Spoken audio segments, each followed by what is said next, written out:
yan. Punta na kami. Arizona sky.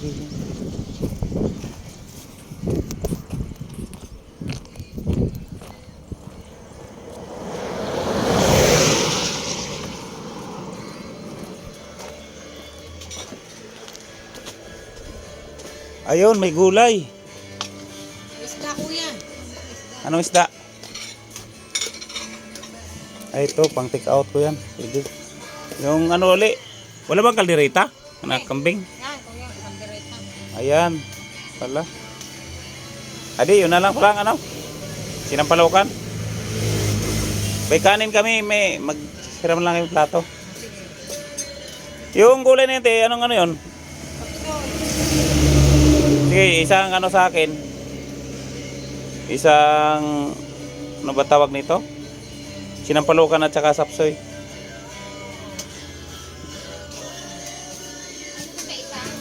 Ayaw ko. So ayan na nga guys, dumating na yung order ko na sapsoy. Tinantay ko pa yung sinampalokang kambing.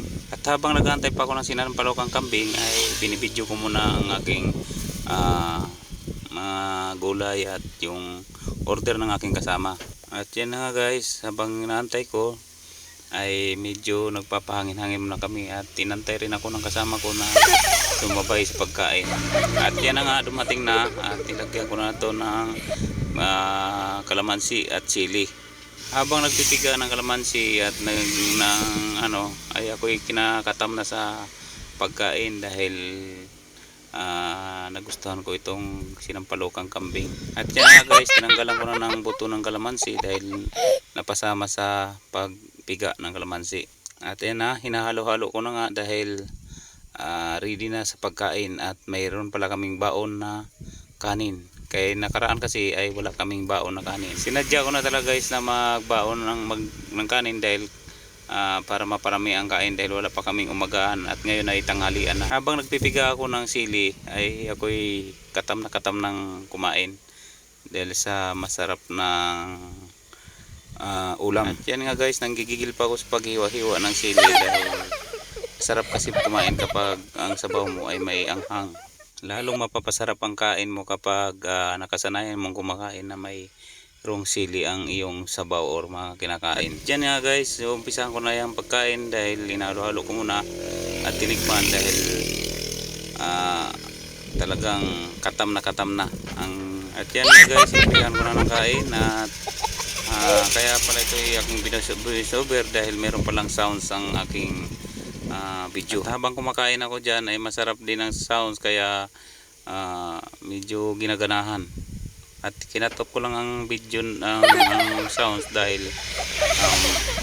baka makapiright tayo kaya kinatop ko lang ang video ang sounds. At yan nga guys, naparami ang aking kain at dalawang order na ulam, isang gulay at isang kambing. At yung kanin ay only ang aming kanin dahil meron kaming baon na kanin.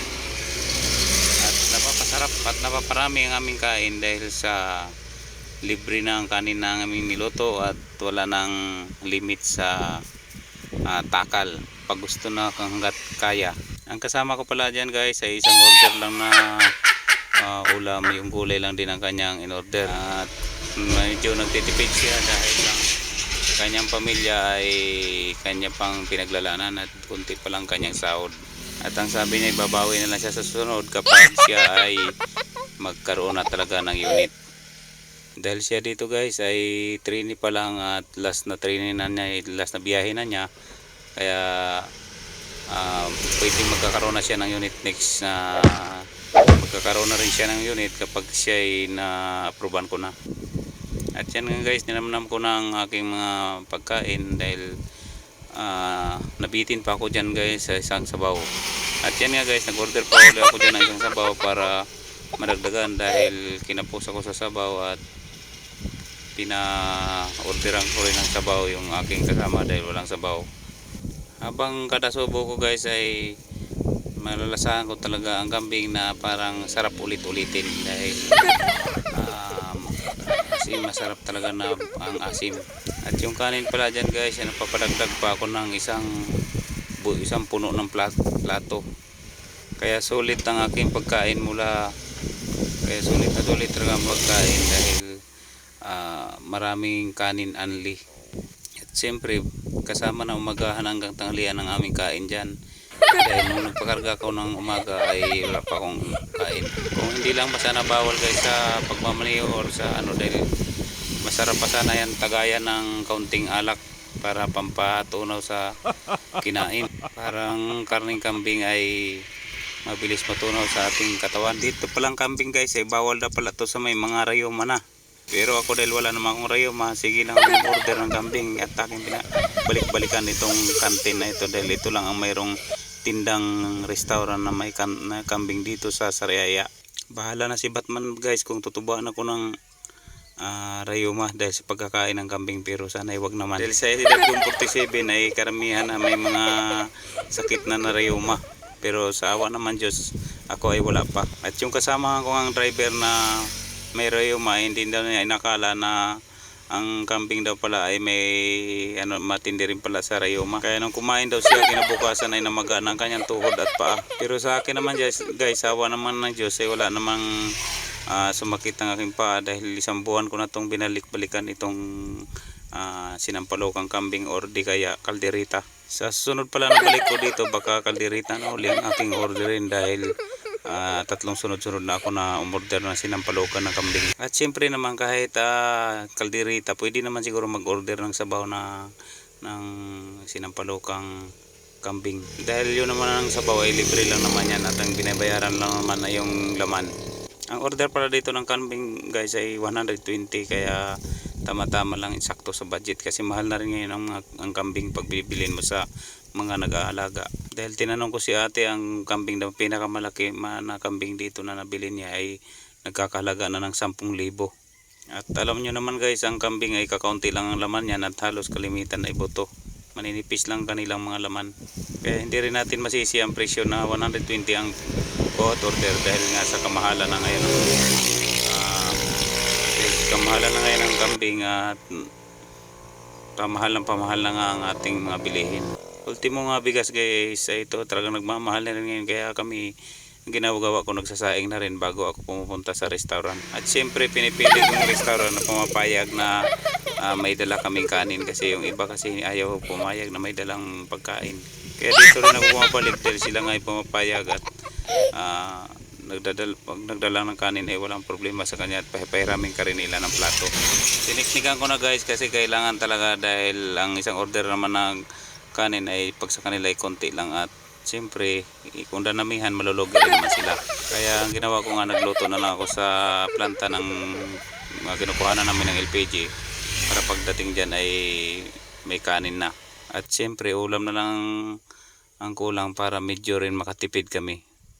Kasi guys, pagka hindi ka magtitipid ng pagdating sa pagkain ay siguradong mauubusan ka ng budget dahil ang allowance ko sa isang linggo ay 2,000 lang. Sa 2,000 yun guys ay puro lang pagkain yun, wala ibang bisyo dahil hindi naman ako naninigarilyo at nagiinom. Tinigil ko na rin guys ang pag-iinom dahil sa mahal na rin ang alak. Nagmahal na rin kasi ang mga resorts at iba pang mga inuming alak. Pero dati guys malakas akong uminom, kaya yung pagkakain ay pagkatapos kumain ay nagtatagay ako ng ilang tagay lalo. Inumin ko ay gin. Kapag walang pera, gin, hinebra ang ininom ko at kung may pera naman ay Red Horse. Pero sa ngayon guys, kain na lang talaga ang bisyo at wala nang iba dahil sa mahal na ang bilihin. Dahil kung hindi pa itigil, kung hindi pa kasi itigil guys ay siguradong kakapusin na sa budget ang pamilya ang kikitain ko dahil sa mahal na ng mga bilihin ngayon. Kahit kumikita rin ako guys ng 1,000 araw-araw, kulang pa rin sa pamilya kapag hindi magtipid. Dahil nga pati bigas ngayon ay nagmahal na at ang akala na natin dahil pangulo ng BBM ay magmura na, pero lalo pang nagmahal ang mga bilihin. At siyempre di rin naman natin masisisihan sila dahil ang mga negosyante ay nagtataas talaga silang nagpapataas ng mga bilihin sa ating mga konsumo. Kaya ginagawa ko lang guys ng paraan na magsasaing na lang ako kada deliveran para ang ulam na lang ay yun na lang ang orderin at mapaparami pa ang kain ng kanin. Dahil kapag hindi ko gagawin yun ay kukulangin talaga ang kita ko sa 1,000 sa aking mga anak lang dahil mayroon na rin ako nag-aaral na college at kinakailangan ng paghandaan ng mga bayarin sa mga school. Dahil dito naman sa atin ay konti lang naman ang libre. Lalo pag college na ay marami nang bilihin at mga project nila.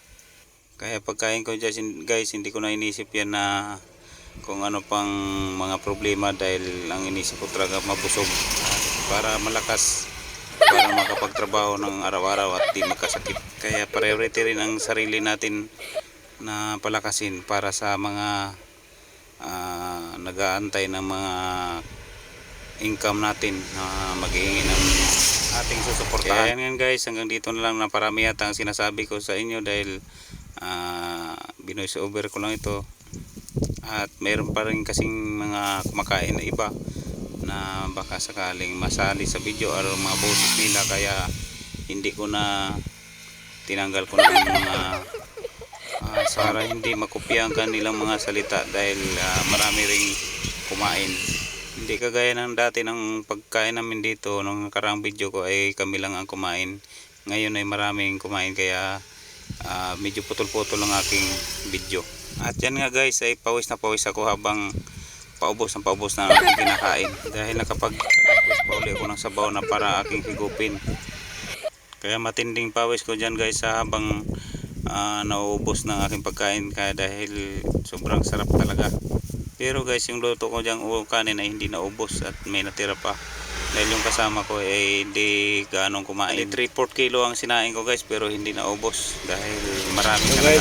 Siguro kung nabigyan ng sabaw ang aking kasama ay siguradong busog masarap at naman daw.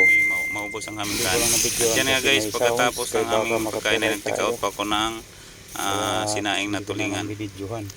Kaya hanggang dito lang guys, maraming salamat sa inyong panonood at sana huwag kayo magsawa sa aking mga video.